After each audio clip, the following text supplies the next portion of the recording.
Hey, what's going on, guys? IntrepidJoe here with another video on Shadows Over Loathing. I record these all a bit together, so they're a bit split up, but I hope you enjoy. This hobo seems wholly unperturbed by the rain. Nice weather we're having. He smiles, then looks up and lets the rain splash on his face for a while. Suits me just fine. I guess a wise man once said the rain falls on poor men and rich men alike. Was that before umbrellas were invented, or... My name's Gus, by the way. Hi, I'm Skanker Dooodle. Pleased to meet you, Skanker Dooodle. Say, you wouldn't have a couple of meat to spare, would you? Sure. Flip Gus some meat and he beams. Thank you very much, Skanker Dooodle. Old Gus won't forget your kindness, you bet. Take her easy, Gus.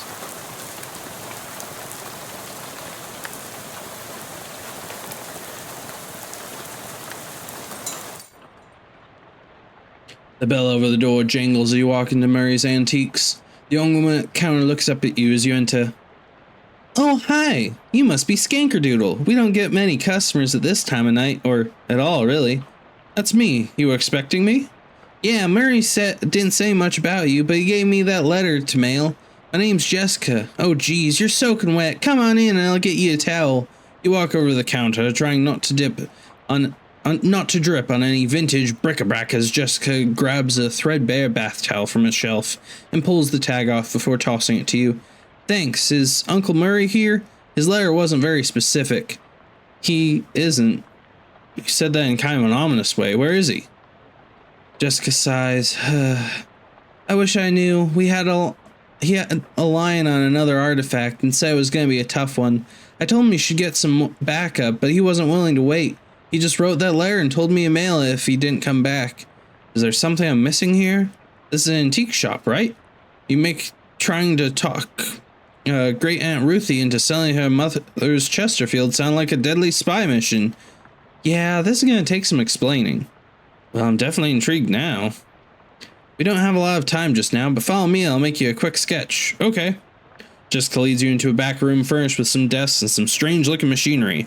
Welcome to our back office, the hub of our little operation. I'm guessing by operation you're talking about something other than antiques. Well, yes and no. See, a few years ago, Murray found out that there's a bunch of antiques circulating that are, well, hinky would be a real understatement. Hinky? Murray called them tainted, dark magic, real bad mojo, you know, cursed. Are you serious? Oh, for a second, I thought you were making bathtub gin or something.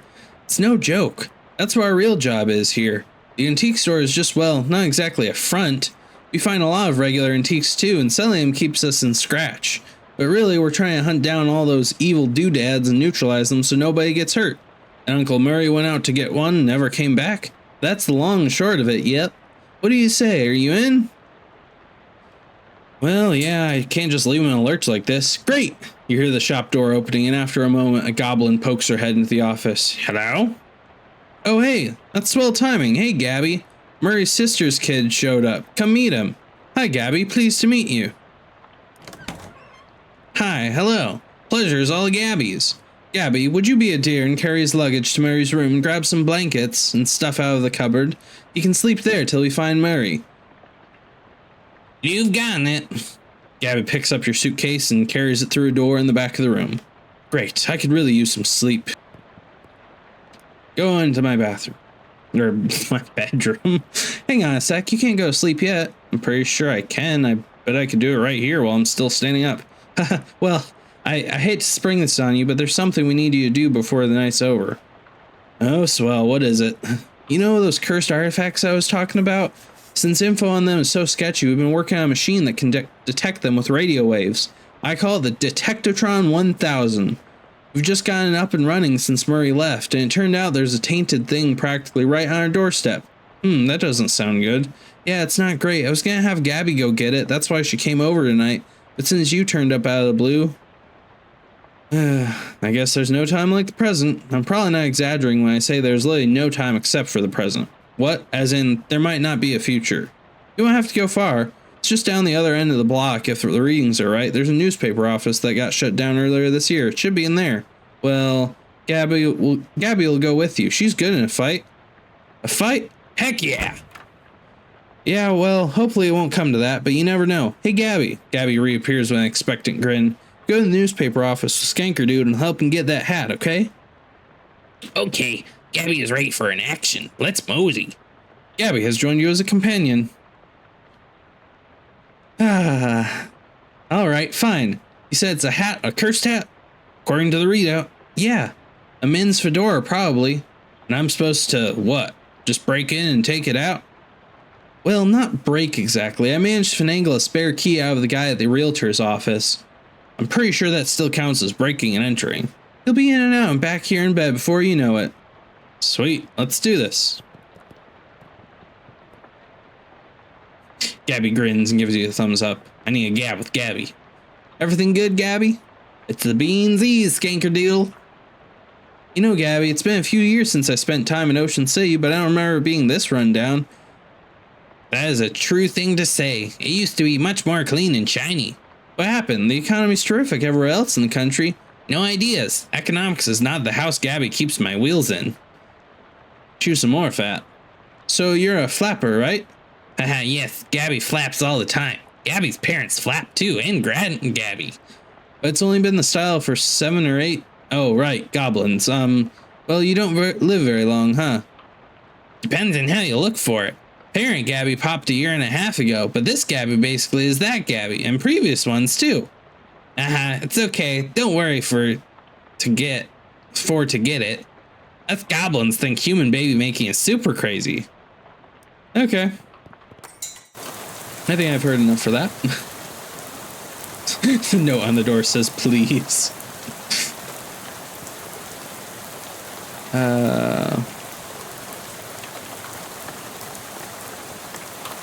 Alright. Newspaper office. Time to go inside.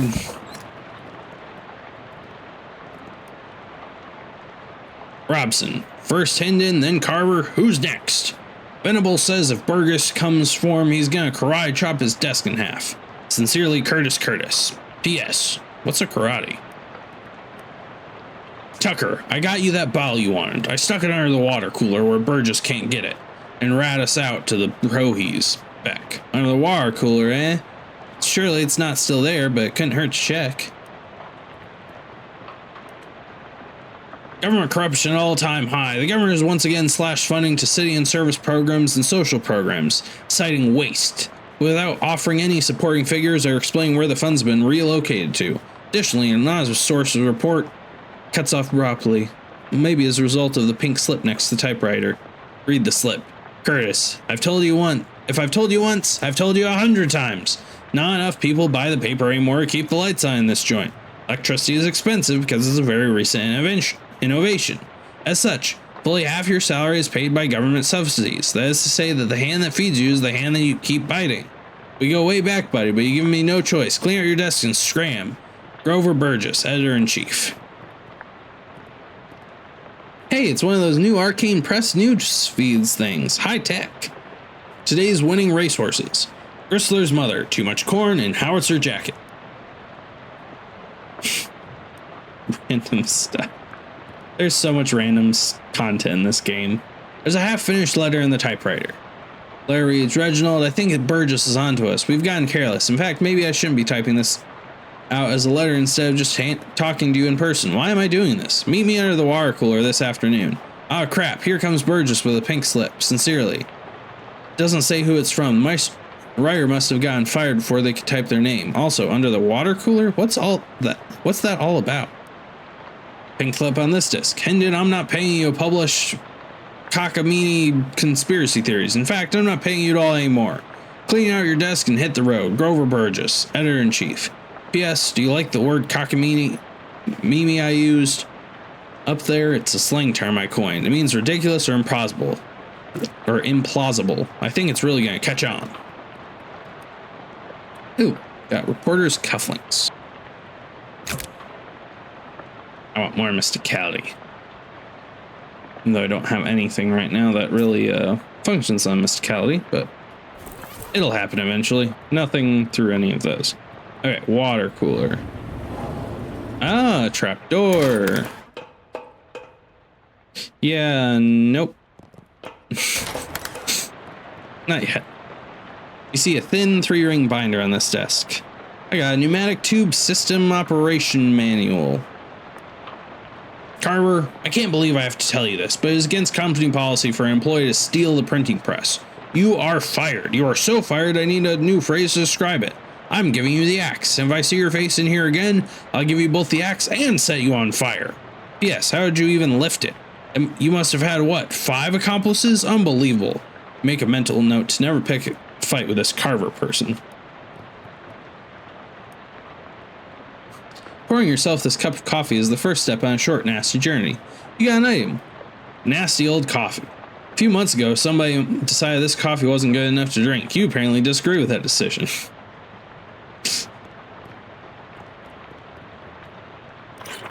Oh, nasty old leftovers.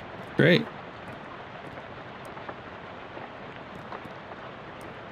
Fishing rod. Oh, is there something underneath it? They should really provide cups for this. You got an item. Handful of clean water. Okay. What's this handful of clean water? Oh, I can cure an ally who's on fire. That's kind of nice. Oh, gosh.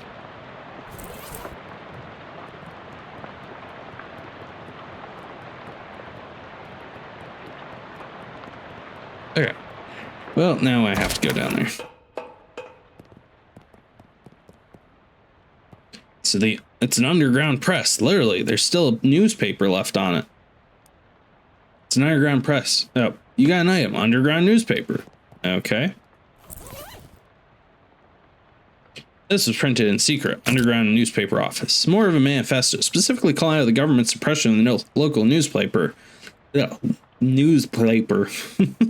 The importance of a free press. And there's also an amusing but puzzling cartoon about a dog arresting a mouse for throwing a brick at a cat's head, which the cat didn't seem to mind. Interesting.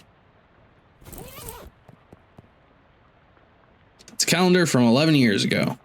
There's a huge black skull scrawled on July 22, 1917. What happened July 22nd, 1917? It's a control panel for the pneumatic tube system. Check it out. Control panel has a green button, a red button, a big lever, a knob with a bunch of letters on it, and a series of colored lights that are currently off. Big red button. Ah. Okay, fine. Consult the manual. Startup instructions. Push the green power on button. Pull the pumping gauge lever. Adjust the suction rate according to the pressure diagnostic indicators. If the red indicator light is on, set the suction adjust dial to A. If the blue indicator light is on, adjust to E. Okay. RABEGD.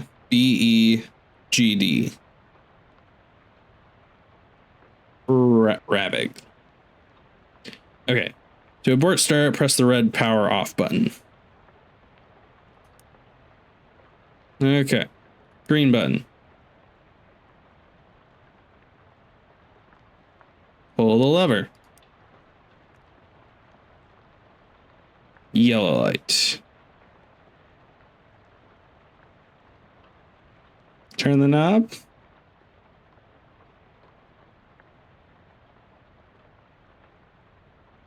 Okay. This is sad. Hey Google, what colors make yellow? According to Canva, but in the RGB color model used to create... Okay, red and green. So.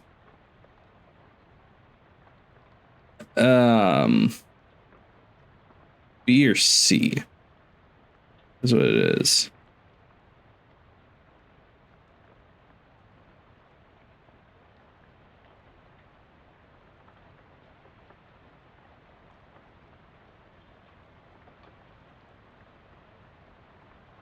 I think. Oh, it works. Sweet.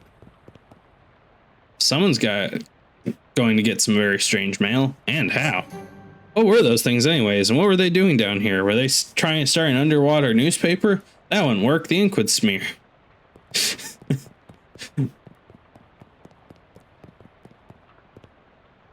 This must be the hat Jessica wanted you to recover. Take it.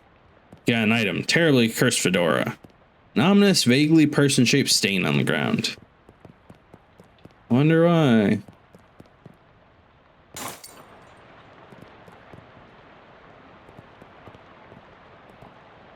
This must be Charles Wallace.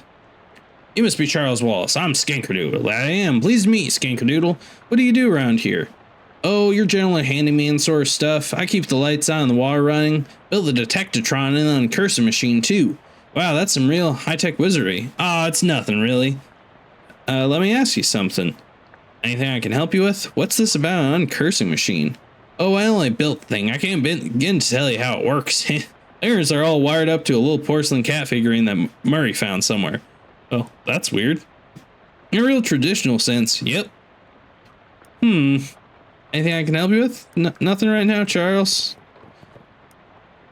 How's it going? Did you find the hat? I found a hat. I guess it's the one you meant. It doesn't look unusual, although, yeah. Yeah? Well, it does creep me out a bit. I can't really put my finger on why. I know what you mean. Feels kind of like you have a headache, except you don't actually. More like a feeling of dread, like something terrible is about to happen, but I don't know what it is yet. Well, that definitely is not related to the fact that I need you to take the hat and go sit in that machine over there. Why? That's our uncursing machine. Gotta get the curse off that hat, right? Oh, okay, yeah, that makes sense, but, what? Can't we just put the hat in the machine? Why do I need to be involved? Because the machine needs a mind to guide the uncursing process. Together, you fix the curse from the hat, transform it into a sort of allegorical dreamscape that the machine can transfix. What? Sorry, I know, it's a lot. Let me rephrase. The uncursing machine uses your subconscious mind to drive a wedge between an item and its curse. The item is cleansed relatively easily, but that doesn't negate the curse fully. Once separated from the item, the machine stores the curse and allows you to physically project it into it to try and resolve the metaphorical scenario at the core of its existence. That's where things can get a little weird. Yeah, I know it sounds crackers, but you'll just have to give it a try to understand.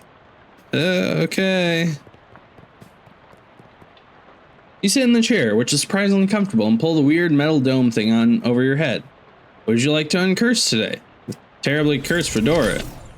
No sooner have you sat down than the machine with a hiss positively whiffs the fedora straight up into the dome. The hat rattles around there angrily like a snake in a cement mixer, and after a good loud minute, flops limp and wet into your lap. Whatever ominous energy once possessed the terribly cursed hat is gone. It is now simply a terrible hat. You got an item, an uncursed fedora, but the curse itself lives, transfixes a dreamlike construct within the machine. Now, how do I get rid of that curse? See, curses are like energy, Skanker Dooodle. They can't be created or destroyed, only changed. Can't remember who said that. Isaac Newman, yeah. The machine knows how to take a curse from one object and put it on itself. But as for how you change a curse, well, I don't know. That's some higher consciousness, spiritualist stuff. Don't know much about that. I'm more of a Newman sort of guy. Fedora's curse bounces around the urns of this machine, daring you to come project your consciousness inside it.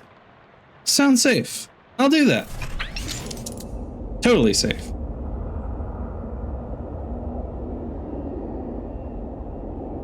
Fedora Reserve. I heard thy death call, creature. Rest ye now. I'll find in thy tree fell before its time, a ground stained with sin. At in Arcadia ego, even in Arcadia there is death. Even in paradise there is a killer. I am that killer. Thou know who I am and why I am here. Aye, Cutter, there has been a Mordor. What knowest thou of Mordor? That I did not do the murder, and that is all. Only this, I am one of 3 brothers. One of us always telling the truth, one of us always lies, and the third of us does not speak at all but honks. If I find in thee a liar, there's no thing I can do to save thee. Aye, Cutter, thou art a servant of the wood. Blessed be her branches.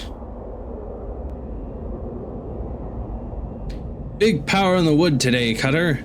Aye, a tree has fallen in the forest and has made a sin, but not me a sinner, that I assure thee.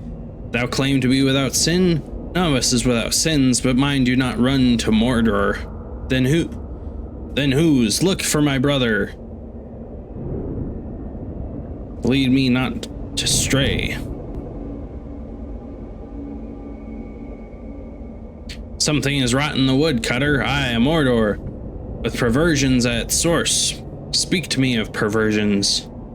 I have no thing to say, for I do not tarry with them. What do thou tell me? I am troubled by the Mordor, but of it I know no thing. I warn thee, my forgiveness makes no room for liars. Thou wilt do what thou must, Cutter, I have no doubt. Thy brother speaking of 3 brothers. I do not honken, sir, I swear upon it. Never has thou honken, never, never. 'Tis a sin in mine eyes.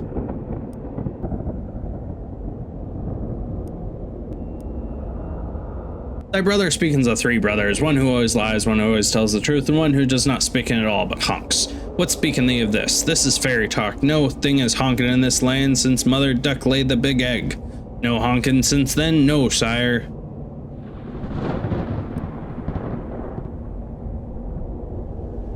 I say I did not do the Mordor.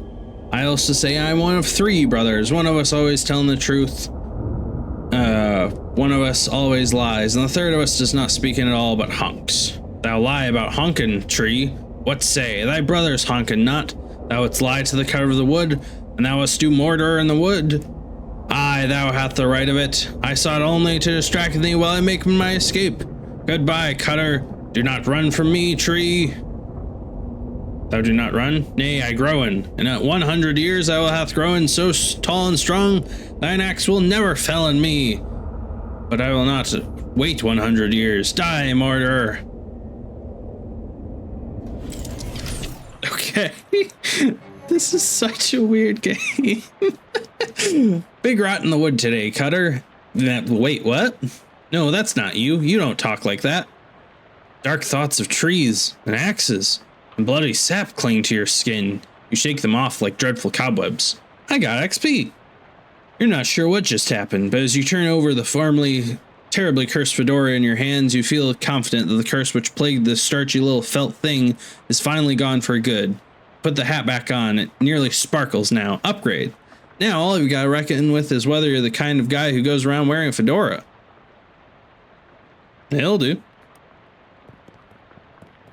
It's got muscle versus things I want. All right, I took care of your thing. It worked, I guess. Great. What was it like? I had some kind of crazy dream. There was a woodcutter that was me, I guess, and these talking trees, and one of them was sinned. You know what? Never mind. Some kind of crazy dream is playing for me. Okay, good. Yeah, I'm gonna go to sleep. Open my trunk. What the heck? You stamp out the flames, but it's a total loss. Everything you own has been reduced to ash. Everything? Everything except, bizarrely, the stamp from Murray's letter. You got an item. Stamp from Murray's letter. Curious, the postmark says 18th of April, 1906, even though Jessica said she mailed the letter only a couple weeks ago. Well, I think I'm going to call an episode here, guys. I hope you enjoyed. If you did, please remember to leave a like, comment, and subscribe. I'll see you guys in the next video. Bear hugs for Roy, and I'll see you then. Bye.